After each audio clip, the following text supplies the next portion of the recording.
the bulletin will say tomorrow in a story by Nick Alexander, once more the start of a new year. A night of booze and hope, riot and prayer. And once again, a dried-out Christmas tree flames in a fire-trapped tenement. A car crashes on the way to a party it will never reach. And once more, a million good resolutions are made never to get off of the ground. By the way, we invite you to stay tuned as our cameras will take you to Broadway later on.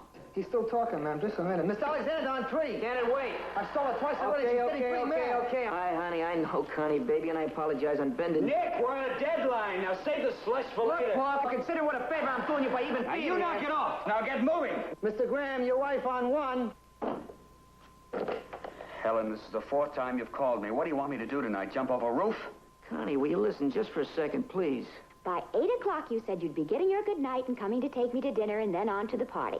I know. It's past 10 already, and I'm still sitting here alone, hungry, and all rumpled and mad. Honey, I started out of here ages ago, but one of our rewrite men had too much to drink and bombed out in a big running story, so they asked me to take over. Well, why didn't you just refuse? Refuse? You can't do that on a newspaper, especially on a night like this when all they have is a skeleton staff. I had to. Nick, knock it off. Just finish the story. Honey, I'm going to have to call you back later. Hey, what's eating you tonight? I can't begin to tell you. Just let me have the copy. It's the brass for you. They stick you on New Year's Eve, then they take your head off with a bullwhip. Me, I had a gorgeous deal all set for tonight. Nick! Yeah. This winds it up. All right, Walter. This is the last of it. So do I have my good night now? No! Nick, take over the city desk for me. Take over the sit. What? I got a problem at home. I'll be back as soon as I can. Paul, my girl's been waiting for me 2 hours now. Please. Paul, I'm no night city editor. I wouldn't know where to start. My entire staff for tonight. Now, look at it. I can't take Walter off the copy desk. You're the only man I can trust. No, you're not going to do this to me. Nick! Yeah? It's my wife, Nick. I'll be back within an hour. Mr. Graham. Mr. Alexander's in charge. Mr. Alexander, there's a tenement fire on 100th Street. Also an auto accident in Scarsdale. 5 college kids were... Oh, no. You tell it to the night city editor. Where's Mr. Graham going? We're overset on the next edition. City room Horton. I got to find out which stories are cut. Mr. Alexander. Where's he going? What's going on here? Oh, I got 5 calls stacked up already. Who's the night city editor? I am. Let me have the paper. Thank you. What else do you want? Yes, and a happy new year to you, too.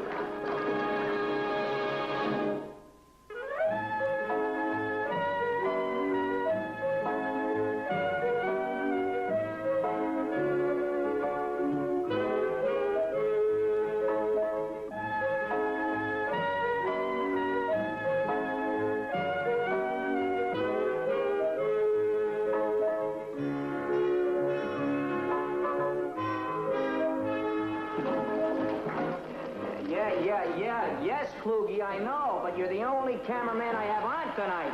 We got to put you where you need it most. City desk, pick up. Hold on. Hello? Yeah, Goldie. 4 alarms now, huh? Hold it. Let me see if I can get your rewrite man. City desk, 2. Hold on a second, Goldie. Hello? Who? Rocky Roll, the singer. What? Fractured skull, caused by one of his guests. Well, may I have your name, please? Well, we pay a bonus for all news tips that we're using. Hello? Mr. Alexander, Goldie is out of dimes. I took the number of the booth where to call him back. Okay, just one minute. Let me see. Jimmy. Tell me something, old chum. Take Goldie, new lead, fire. What is a 7-letter word for complete indifference? Jimmy, please. I got it. B-O-L-O-N-E-Y. Look, Jimmy, I don't like being here tonight any more than you do. Okay, Keegan on 2. No, Goldie on 3. Mr. Alexander, the Scarsdale stringer will call back. Okay. Waller. Where's the old fellow over there? I've seen him around the building. I don't know. It's Mr. Hollister. Mr. Hollister.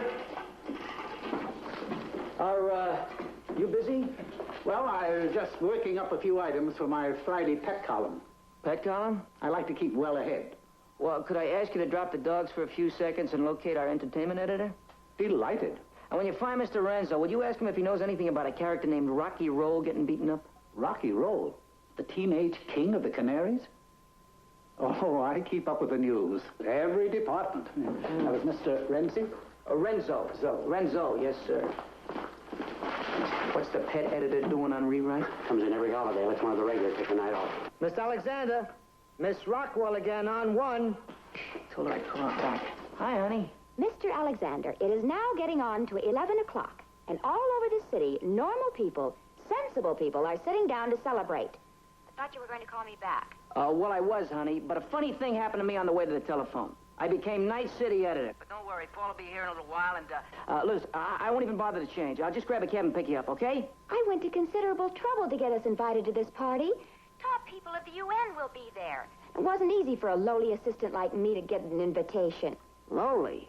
In my books, honey, you're tops.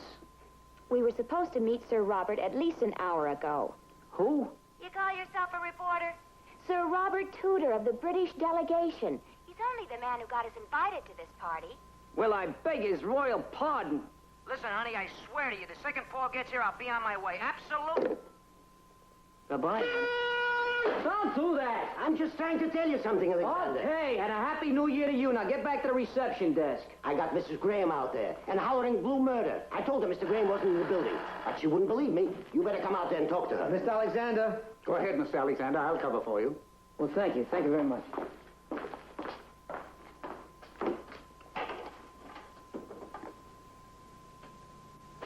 Hi, Alan. Say, wait a minute. Look at you. You look terrific. So Paul's finally done it, huh? Finally given orders to have me stopped at the door. What? What are you talking about? He had to leave the building for a little while, that's all. Oh, all by his lonesome self? Or with some little sob sister he wanted to give lessons to an advanced journalist? Oh, come on, Alan. Sit down. Or is it journalistic advances? You know Paul better than that. I'm sorry.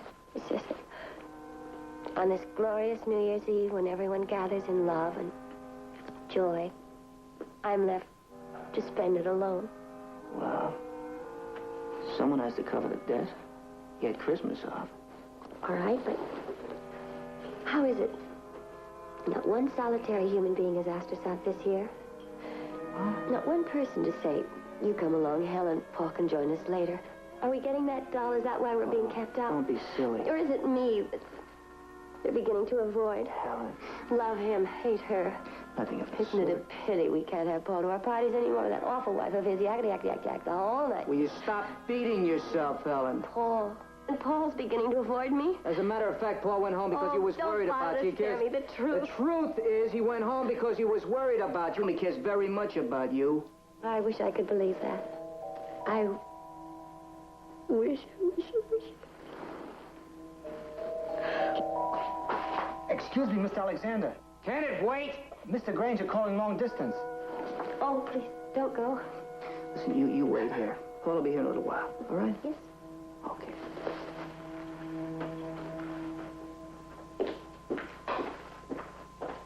Yes, Nick, I'm having a wonderful time, thank you. Oh, yes, indeed. How about you? I see.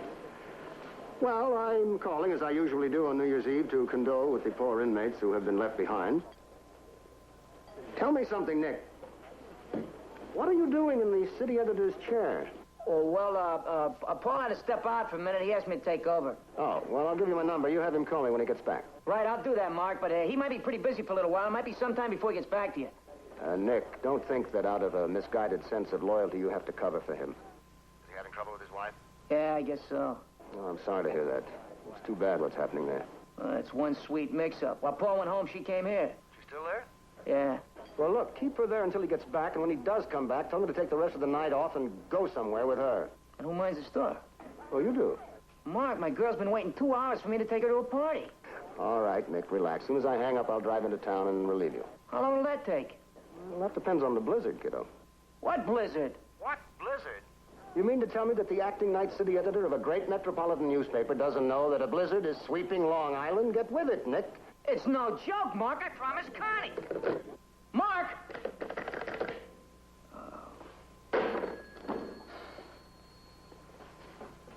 Mr. Hollister,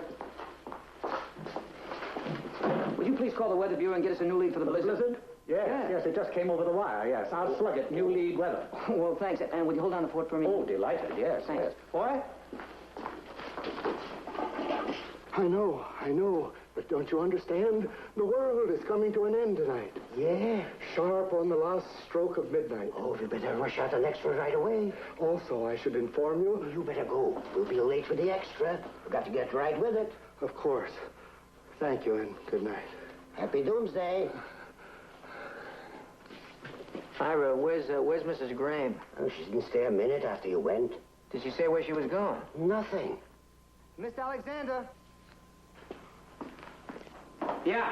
there are now 4 dead in the fire. Goldie says you better send someone down to help him cover. Is he still on? No, sir. Did you tell him how short-handed we are? Yes, sir. He says it's getting too big to handle it by himself.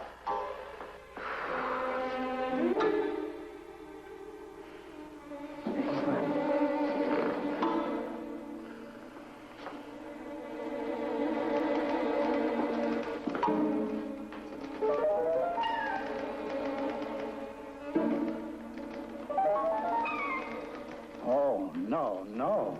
He wouldn't. He wouldn't. I think he will. He will. Wake up, Rip Van Winkle. Hey! Hey!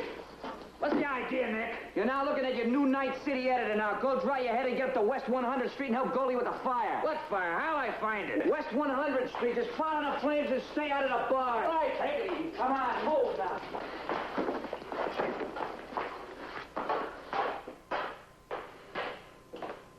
Bill, put your hat on, you catch a cold.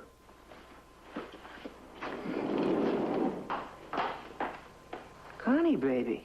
Well, you've kept me waiting almost 3 hours now. Honey, I was just gonna phone you. Come on in. With a new alibi? Well, I don't want to hear it. Oh, you look All I can say is that absolutely... you don't have Mr. Alexander. Beautiful. Now, Yeah, just a minute. How I spend this miserable... But I do, but something very serious happened here tonight. Yes, Mr. Hollister. I'm Rocky Roll. Yeah? Someone was taken from his apartment to Lexington Hospital. Mr. Alexander. Honey, sure. Will you listen to me? Yeah, Jimmy, get down to Lexington Hospital. Check and see if Rocky Roll had a skull fracture, okay? Listen to me. Honey, just a minute. This is very important. And it's of no importance at all that I've had to spend Oh, honey, three miserable relax. hours 3 sitting miserable there hours. waiting Just for you. relax 1 second, huh? Jimmy?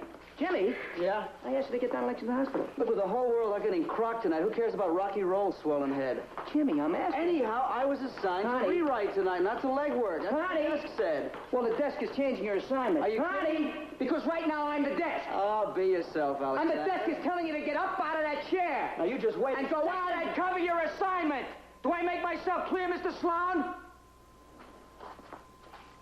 Well? Okay. Okay. Connie!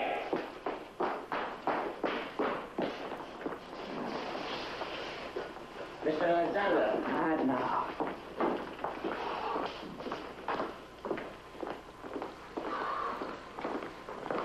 Mr. Alexander? Yeah? Oh, I'm sorry, Mr. Hollister. Mark Granger always does that when he gets mad at the help. Huh?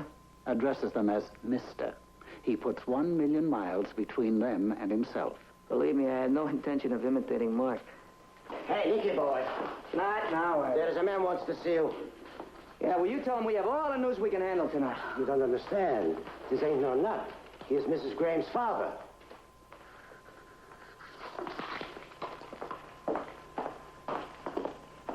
Mr. Alexander, Yeah. please excuse me for barging in like this, but I've got to talk to you about my daughter. Oh, she left a little while ago. Here? Helen was here? Where did she go? Well, I don't know. I had to answer the phone. When I came back, she was gone. Listen, we need your help. My daughter, wherever she is, I think she may be trying to kill herself.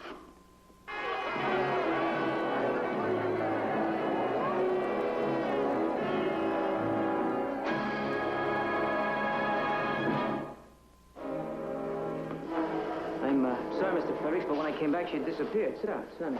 Thank you. I'm scared right now, more scared than I've ever been in my whole life. It's a terrible thing to have your daughter acting like this. Excuse me, Miss Alexander. The TV room wants to know if you have any more news items for 11 o'clock news broadcast. My next edition galleys, where are they? The composing room is just as busy as we are, sir. The foreman says he'll bring them here himself.